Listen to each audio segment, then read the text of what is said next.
ஒரு அடர்ந்த காட்டில் ஒரு பெரிய சிங்கம் இருந்தது. அது தினமும் ஓய்வெடுத்து தூங்கும் பழக்கம் கொண்டது. ஒரு நாள் அது ஒரு பெரிய மரத்தின் கீழ் தூங்கிக் கொண்டிருந்த போது ஒரு சிறிய எலி அந்த வழியாக ஓடிக்கொண்டிருந்தது. சிங்கம் திடீரென விழித்துக் கொண்டது. யார் அது என்னை தொந்தரவு செய்தது என்று கொந்தளித்து எலியை கைது செய்தது. சிங்கம் குரல் இழுக்க, நான் உன்னை சாப்பிடப் போகிறேன் என்றது. எலி திடுக்கிட்டு, தயவு செய்து என்னை விட்டுவிடு, ஒரு நாள் நான் உனக்கு உதவுவேன் என்று கெஞ்சியது. சிங்கம் சிரித்துவிட்டு, நீ எனக்கு உதவ முடியுமா என்று கேட்டு இரக்கமுடன் எலியை விட்டுவிட்டது.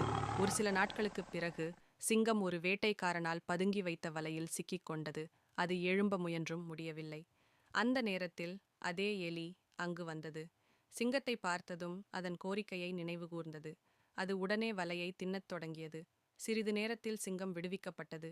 சிங்கம் மகிழ்ச்சியுடன், நீ எனக்கு உண்மையிலேயே ஒரு நண்பன் என்று சொல்லி இருவரும் நண்பர்களாக வாழ்ந்தனர். முடிவு கற்று சிறிய உதவியும் பெரியதொரு வாழ்க்கை மாற்றத்தை தரும்.